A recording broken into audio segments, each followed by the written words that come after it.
All right, we're gonna take a look at lesson 2 now, the Mughal Empire. So if we start with our key terms, we have diverse, very different, which is a word that we just did in lesson 1. So hopefully it has already kind of stuck in our head. Then we have interconnected. If we break this word apart, okay, we see connected as in that they're going to be together. All right, and then that inter is going to be across. Okay, so they're going to be across connected together. Typically, when we think about interconnected, which could be an enduring issue, we think about the idea that countries are going to work together.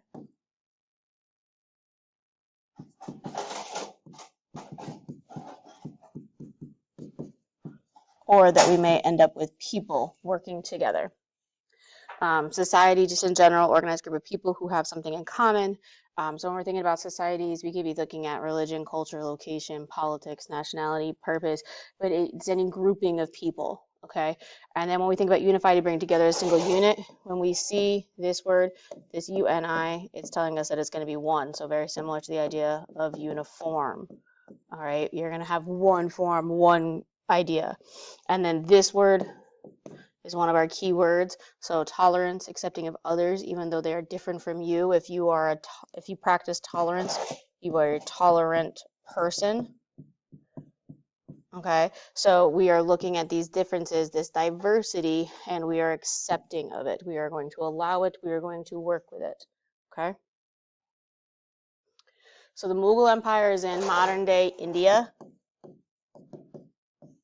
India is one of those places that I just need you to be able to find and label on a map. So when we see India, we are kind of looking for that V. Don't get distracted by the V that makes up the southern tip of Africa.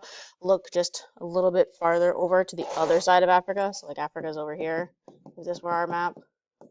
Africa's over here, and then we're going across the Arabian Sea, and we're seeing India. India, just up in here, you have Tibet, but up here is China to the north of India. And what is going to keep them all separate are these mountains, which are the Himalayan mountains. And I'm really hoping from ninth grade that you remember and you recall the Himalayan mountains, that they're going to be a barrier. They're going to be why India and China developed differently and not the same. All right, so it was founded in 1526 by a Muslim group. So if we're thinking about this, they're a Muslim group. As one of our words from lesson 1, they're Islamic, and this is going to be similar to the Ottomans.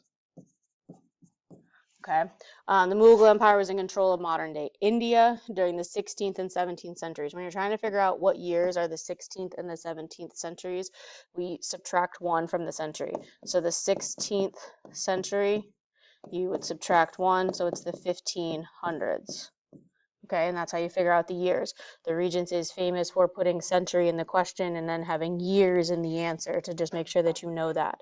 And then it spread all throughout Southeast Asia, and is able to do that through the Mughal Empire. So any Muslims that are within Southeast Asia, so for example, I believe it's either the highest or the second highest populated country of Muslims ends up being Indonesia, and that's 100% because the Islamic religion is spread through the Mughal Empire.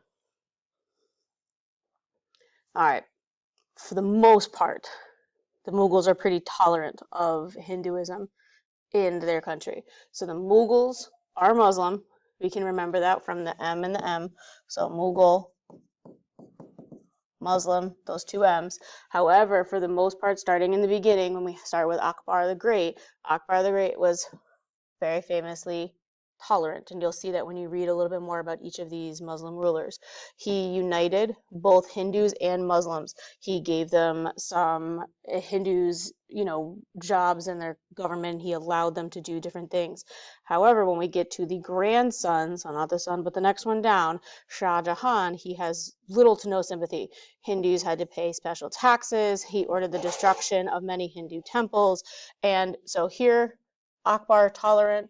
Once we get to the grandson, not tolerant. And this is pretty much why Muslims in India, Muslims and Hindus dislike each other now.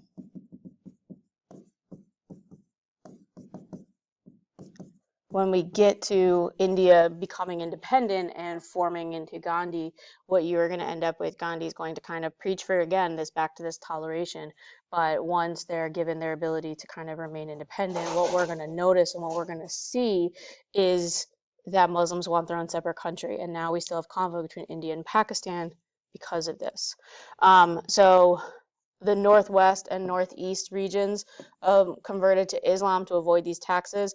The northwest is going to become Pakistan, which is a Muslim country, and then the northeast is going to become Bangladesh, which is another Muslim country. So both of these countries are going to end up being created as Muslim countries because of things that happened under Akbar the Great during the Mughal Empire. Okay, so they avoid the taxes, they avoid the caste system that Hinduism is. And if we take a look, these are our two main symbols. So we have Islam as the crescent moon and star, and then the symbol for Hinduism. For the most part, very similar to the Ottoman Empire, they are going to want to trade. Now, they don't want to trade with Europe in terms of like, oh yeah, Europe has these great things, as much as that they just have money and they want to spend it and they want more things from Europe. So the Mughal Empire is very wealthy, all right?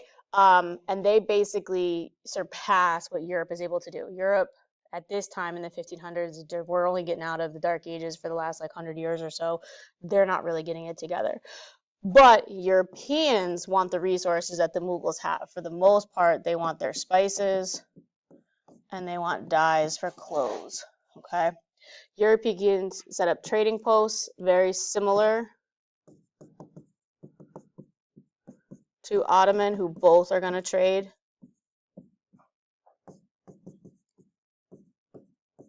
Now, the one difference is that eventually Europe is going to stop trading with the Ottomans, specifically because they're going to find a way around. Their technology is improved. They can get around the Horn of Africa, Southern Africa, and they can go in there. This is all going to go under the East India Company. Remember that term? We're going to come back to it with imperialism. So they began to have more control and influence over India. And then basically by the time we get to the 1800s, they had gained control over almost all of India. And when we look at some documents in a couple lessons, you're going to see how quickly and easily that happened. Your responsibility right now is to go through and read about the different rulers, respond to those questions, do the practice multiple choice that follows, and then complete your exit ticket. See you in the next lesson.